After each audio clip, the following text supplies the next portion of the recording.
We continue to follow developing news out of Hidalgo County, where a jury has come back with a verdict in the John Fight murder trial. CBS 4's Priscilla Estrada joins us now with reaction from the courtroom. Priscilla.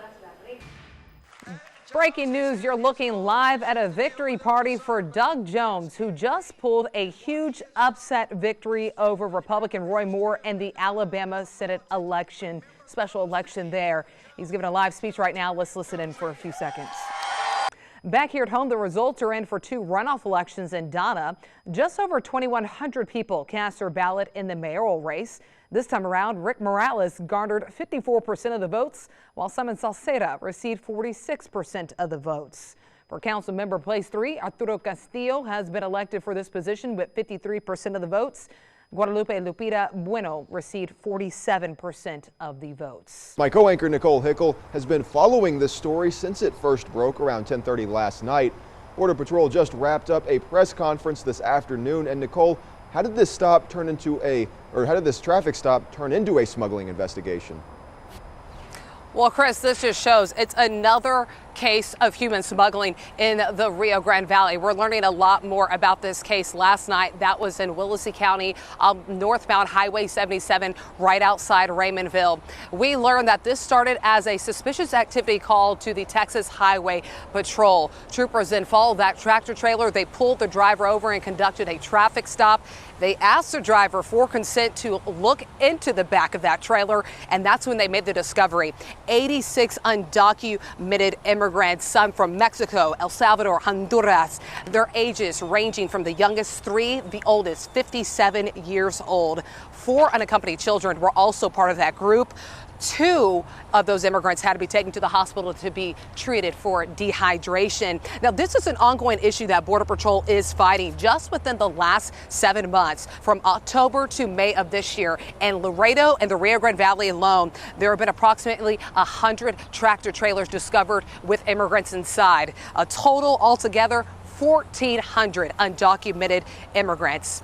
BP Sector Chief for the RGV, Manuel Padilla, put it into perspective how this only adds to the violence across the border. I'm glad you brought up teacher pay, because one of the entities that benefits from these property tax is school districts. So how would your proposal affect school districts here in the state?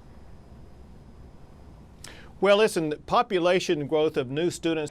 Is your new proposal a result of outcry from local governments about state interfering in how the local governments run?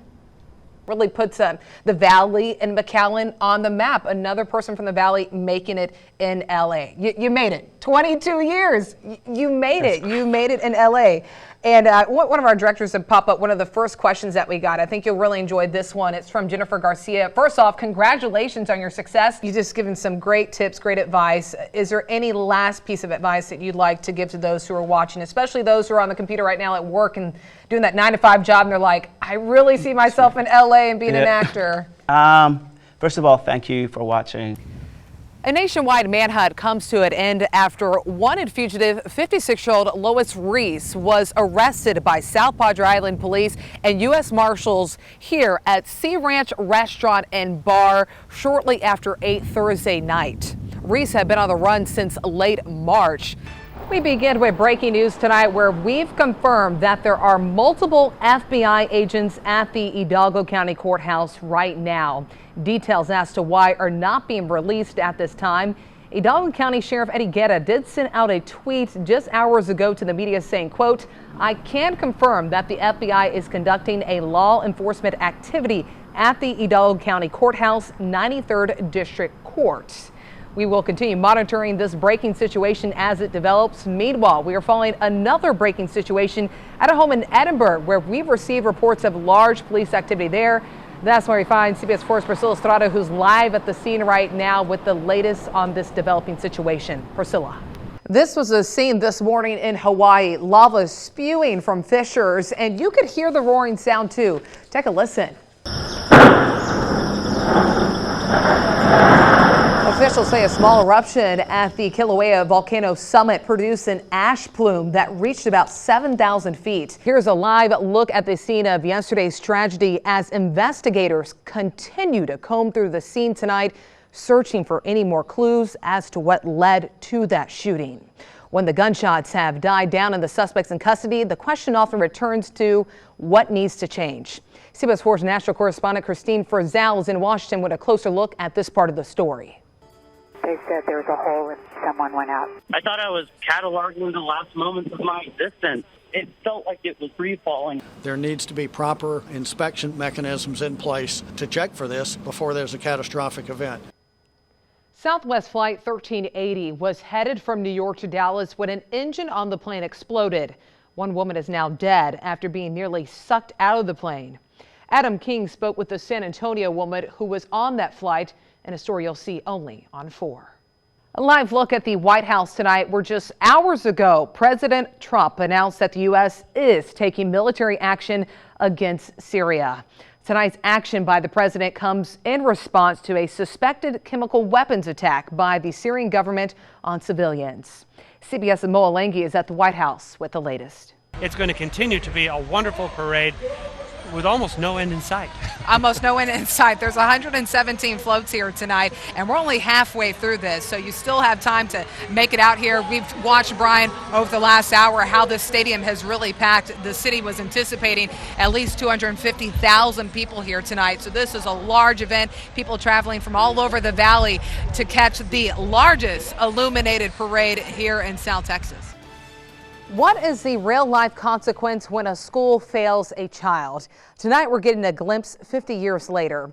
Investigative reporter Chris Papps from our sister station in Baltimore has been investigating that area's public school systems. The initiative is called Project Baltimore. As part of our parent company, Sinclair Broadcast Group's commitment to improving our local communities through improved schools. And what he's finding is not unique to Maryland. Since August, Chris has been reporting on parents and teachers who are angry. They say students are being passed through their city schools without learning the material. The man you're about to meet says it happened to him 50 years ago and it ruined his life. A new report shows that when the border fence was first built, the federal government cut corners and abused its power to seize property along the U.S.-Mexico border. CBS 4's Priscilla Estrada joins us live at the border in Hidalgo. And Priscilla, what did this article find? Tonight, 3 teens are facing charges after police say they brought guns to La Villa High School, forcing the school on lockdown. Police were called out to the campus this afternoon after a security guard saw a post on social media referencing guns on campus. Officers then recovered 3 handguns inside a backpack. The teens are charged with a 3rd-degree felony of terroristic threat for bringing a gun to school. Each were given a $10,000 bond. It's been a little over a month since the former administrator of Comfort House Hospice Center, Monica Patterson, was found guilty in the death of 96-year-old Martin Nail. Now her attorneys are asking for a new trial. The defense says several testimonies and evidence should be reconsidered because they don't sufficiently prove Patterson guilty of murder and theft charges. Welcome back. We want to wish a very big happy birthday to Alex Del Barrio. Woo! Oh, wow, look at this. 21 again, right? 21 for like the time. Yeah. Oh, this is great. Thanks, guys. I got a little balloon. And a square balloon. I don't know how do you make a square balloon? I don't know. I don't know. Those balloon manufacturers, they're getting fancy. Yeah, They really are. Yeah. I Well, you got some like great stuff in here. Yeah. Including some snack packs. Well, of course, because we want a snack before the 10. So Now I've got share. now I've got some snacks for Fortnite tonight. Yeah. Yeah. That's for you, so to share with us. Oh, so right. I thought that was the plan. Yeah. Well, we'll do that. We need Fortnite to sponsor you as many times as you drop their name.